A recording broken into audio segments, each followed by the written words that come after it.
बिस्मिल्लाहिर्रहमानिर्रहीम। अस्सलाम वालेकुम दोस्तों, मेरा नाम मोहसिन बिलाल है और मैं मास्टर edu.blogspot.com के प्लेटफॉर्म से आपके लिए HTML5 beginning to advance level course लेकर हाजिर हुआ हूँ। दोस्तों, इस कोर्स में इंशाल्लाह हम लोग सीखेंगे HTML5, CSS और जावास्क्रिप्ट, और इसकी मदद से हम लोग एक रिस्पॉन्सिव वेबसाइट बनाएंगे। उसके अलावा एक या दो ब्राउज़र गेम्स डिज़ाइन करेंगे और साथ ही साथ एंड्रॉयड और iOS के लिए ऐप्स और गेम्स तैयार करेंगे। दोस्तों, HTML पहले में सिर्फ और सिर्फ ऑनलाइन वेबसाइट्स बनाने के लिए यूज़ किया जाता था, लेकिन अब HTML5 जो उसका नया वर्जन है वो काफ़ी एडवांस हो चुका है। इसमें आप मोबाइल्स के लिए ऐप्स, गेम्स वगैरह बहुत कुछ डिज़ाइन कर सकते हैं। इंशाल्लाह हम लोग इस कोर्स में ये सब सीखेंगे। मैं भी दोस्तों आप लोगों की तरह एक स्टूडेंट हूँ। सीखने की कोशिश में मैंने ये वीडियोस डिज़ाइन की हैं, क्योंकि मेरा मानना है कि अगर आपके पास कोई थोड़ी बहुत नॉलेज है तो आप उसे बढ़ाना चाहते हैं तो उसका सबसे बेहतरीन हल यही है कि उसे दूसरों के साथ शेयर करें। जब आप अपनी नॉलेज को दूसरों के साथ शेयर करेंगे तो उसमें जो मौजूद गलतियाँ होंगी, फ्लॉज होंगे, वो सब क्लियर हो जाएंगे। तो इसी चीज़ को मद्देनज़र रखते हुए मैंने ये कोर्स डिज़ाइन किया है। दोस्तों, सबसे पहले हम बात करते हैं HTML5 के एडिटर्स की, क्योंकि आपने अगर कोड लिखना है तो आपके पास कोई ना कोई एडिटर होना चाहिए। आपके पास कोई एडिटर नहीं है, फॉर एग्जांपल मुख्तलिफ किस्म के एडिटर्स ऑनलाइन मौजूद हैं, जैसे Notepad++ है, Adobe Dreamweaver है। उसके अलावा भी काफ़ी ज़्यादा एडिटर्स हैं। मैं Adobe Dreamweaver यूज़ करता हूँ, लेकिन अगर किसी दोस्त के पास अभी कोई एडिटर नहीं है, इंटरनेट से डाउनलोड नहीं किया, कोई बात नहीं, आप सिंपल नोटपैड में भी अपना कोड लिख सकते हैं, और कैसे लिखेंगे वो मैं भी आपको बताऊँगा। तो दोस्तों, बिना कोई टाइम वेस्ट किए अभी हम अपना कोर्स स्टार्ट करते हैं। दोस्तों, सबसे पहले हम लोग नोटपैड में स्टार्ट करेंगे। नोटपैड इसलिए कि कुछ दोस्तों के पास अभी तक कोई भी HTML एडिटर नहीं होगा। HTML एडिटर आप कोई भी इंटरनेट से इजीली डाउनलोड कर सकते हैं। मेरे पास Adobe Dreamweaver है, कुछ लोग Notepad++ यूज़ करते हैं। उसके अलावा काफ़ी ज़्यादा एडिटर्स हैं, आप कोई भी इंटरनेट से डाउनलोड कर लीजिएगा। वैसे भी नोटपैड को यूज़ करने का बेसिक वजह ये है कि जब मैंने स्टार्ट किया था मुझे एक्सटेंशन वगैरह या इन चीज़ों के बारे में नहीं था कि एक्सटेंशन क्या होती है, ठीक है। तो बाद में थोड़ी सर्च करने के बाद मुझे पता चला। मैं आप लोगों को अभी फर्स्ट लेक्चर में ये एक्सटेंशन समझाऊंगा और सिंटैक्स समझाऊंगा। सिंटैक्स क्या होता है? सिंटैक्स बेसिकली कोड को लिखने का तरीकाकार होता है कि इसके लिए कोई भी कोड है उसको एग्जीक्यूट कराने के लिए उसका तरीकाकार क्या होगा। फॉर एग्जांपल jQuery में अगर हम लोग कोड लिखते हैं, jQuery का कोड लिखेंगे तो उसको स्टार्ट करेंगे $साइन से। अगर $साइन नहीं लगाएंगे तो वो कोड काम नहीं करेगा।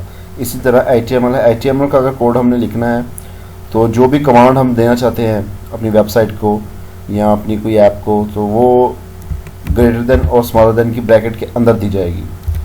जब अगर इस ब्रैकेट्स के बाहर कुछ भी लिखेंगे तो वो कमांड नहीं होगी, वो सिंपल एक टेक्स्ट होगा। इसके अंदर लिखेगा कोई भी टेक्स्ट, वो कमांड बन जाएगा। फॉर एग्जांपल कभी भी हम लोग HTML स्टार्ट करेंगे या HTML की कोई फाइल बनाएंगे तो उसका सबसे पहला टैग हमेशा HTML होता है।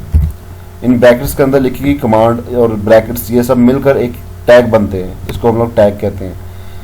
HTML में कोई भी टैग जब लिखा जाए तो उसका एक क्लोजिंग टैग भी लाजमी होता है। क्लोजिंग टैग में और स्टार्टिंग टैग में सिर्फ एक फ़र्क होता है, एक उसका बैकस्लैश का। आपने वही पहली ब्रैकेट लिखनी है जिसको हम ग्रेटर देन कहते हैं, साथ में बैकस्लैश का साइन, उसके बाद फिर वही कंटेंट जो हमने पहले लिखा था HTML। ये हमारा स्टार्टिंग टैग और क्लोजिंग टैग बन गया, ठीक है। अब जितनी भी वेबसाइट के लिए या ऐप के लिए हम जो भी कोडिंग करेंगे वो इन दोनों टैग्स के दरमियान में होगी। जब भी आपने कोई टैग स्टार्ट करना है, सिर्फ चंद एक टैग्स को छोड़कर, वो आपको मैं बाद में समझाऊंगा वो कौन कौन से टैग्स हैं। बाकी सबको अगर आपने स्टार्ट करना है तो उनका एंड भी लाजमी करना है, उनका क्लोजिंग टैग भी लाजमी लगाना है, वरना आपका कोड सही तरह से एग्जीक्यूट नहीं हो पाएगा। अच्छा, अब हम लोग अपने पहले प्रोजेक्ट की तरफ बढ़ रहे हैं। तो इसमें हम लोगों ने लिखा जी HTML, ठीक है। ये हमारा वेब पेज बनना शुरू हो गया। अब सेकंड कमांड हम लोग लिखेंगे हेड की। हेड क्या होता है? इसमें यानी कि जो सबसे पहला कमांड का जो कोड हमारा एग्जीक्यूट होगा, यानी कि बॉडी के अंदर, बॉडी से ऊपर पहले, वो हेड कहलाता है। वो भी आपको थोड़ी देर समझ आ जाएगा। ये इसका जनाब इसका स्टार्टिंग टैग हो गया। इसके बाद आता है टाइटल। टाइटल जब आपकी वेबसाइट कोई भी रन करेगी तो ऊपर जो टैब में टैब बार होती है ऊपर, उसके अंदर जो लिखा आएगा वो आपका टाइटल होगा। वो भी आपको बता देता हूँ। वो भी ये इसका स्टार्टिंग टैग, इसके अंदर अपना टैग जो भी आपका टाइटल है वो लिखना है। फॉर एग्जांपल ये हमारा फर्स्ट प्रोजेक्ट है तो मैं लिखूंगा जी फर्स्ट प्रोजेक्ट FIRST। ठीक है, अब हम टाइटल टैग को बंद करेंगे जैसे मैं आपको बताया था। उसके बाद हेड टैग को बंद किया जाएगा। अब यहाँ पर मैं एक छोटी सी गलती कर गया, मैंने इसमें बैक सेक्शन चलाया। ठीक है, अब ये हमारा बंद हो गया। अब इसके बाद आएगी बॉडी की बारी, लेकिन पहले मैं आपको टाइटल थोड़ा सा क्लियर कर दूँ। ठीक है, अब फॉर एग्जांपल मैंने टाइटल लिख दिया है, इसमें क्या होगा, अब मैं इसको फाइल को सेव करूँगा। आपने सेव करना है इस फाइल को, ये फाइल पहले सेव थी इसलिए मैं इसको सेव एज करूँगा। ठीक है, अब मैं आपको बताऊँगा एक्सटेंशन। एक्सटेंशन क्या होती है, इसका नाम मैंने रखा जी फर्स्ट प्रोजेक्ट। एक्सटेंशन, इसके आगे डॉट लगा के अगर हम जो भी लिखेंगे फाइल की, यानी कि फॉर्मेट होता है, इसमें हम फॉर्मेट बताएंगे कि जी ये फाइल का फॉर्मेट कौन सा है। ठीक है, इसका फॉर्मेट है HTML। अगर हम HTML लिखेंगे तभी ये ब्राउज़र में ओपन होगी, अदरवाइज़ हम इसको MP4 लिख देंगे तो ये किसी VLC प्लेयर में या किसी प्लेयर में ओपन हो जाएगी, वो चलेगी नहीं लेकिन ओपन उसमें होगी, क्योंकि ये हम कंप्यूटर को बता रहे हैं कि जी इसका फॉर्मेट ये है। इसको डॉट के आगे जो लिखेंगे वो इसकी एक्सटेंशन बन जाएगी। ठीक है, अब हम इसको सेव कर रहे हैं, जहाँ फॉर एग्जांपल डेस्कटॉप पे भी हम कर देते हैं, क्योंकि ये टेस्ट फाइल है। जो सेकंड ट्यूटोरियल होगा उसमें से हम बेसिकली जो सा काम है वो तब स्टार्ट करेंगे। ये तो सिर्फ आपको थोड़ा सा नॉलेज दे रहा हूँ कि आप समझ जाएंगे HTML लिखते हैं कैसे हैं, उनका तरीका करके। इसको हम सेव कर देते हैं, ये सेव हो गया। ठीक है, यहाँ पर आएंगे, ये लिखा होगा जी फर्स्ट प्रोजेक्ट। फर्स्ट प्रोजेक्ट पर जैसे हम लोग क्लिक करेंगे तो ये देखिए ये हमारा टाइटल आ गया।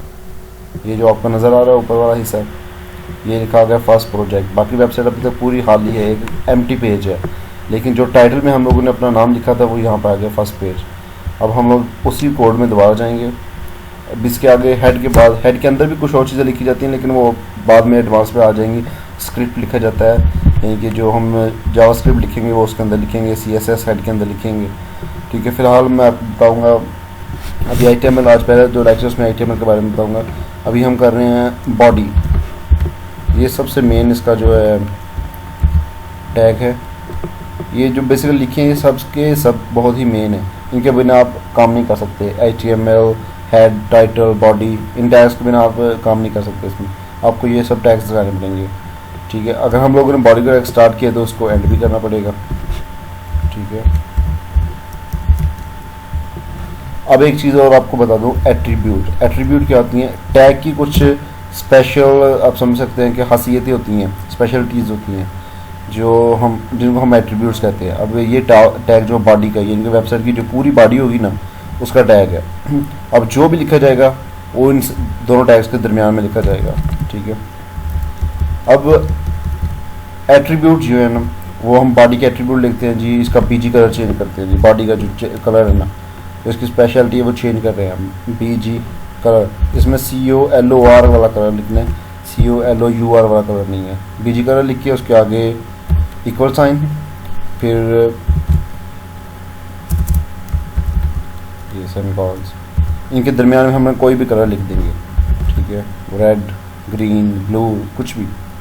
ये जैसे हम कभी फिर इसको Ctrl+S करके सेव कर लें।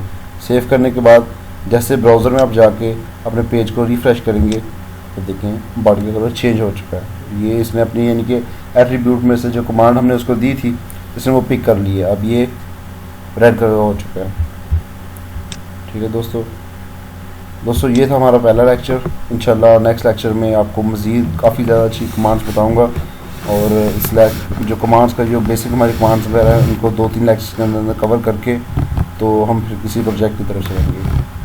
तब तक के लिए अल्लाह हाफिज़। और दूसरे लेक्चर, अगर आपको वीडियो पसंद आई हो तो प्लीज़ काइंडली हमारा चैनल सब्सक्राइब करें, और मैं इंशाल्लाह नेक्स्ट जल्द ही आपके लिए दूसरी वीडियो के साथ खिदमत हो जाऊँगा। अल्लाह हाफिज़।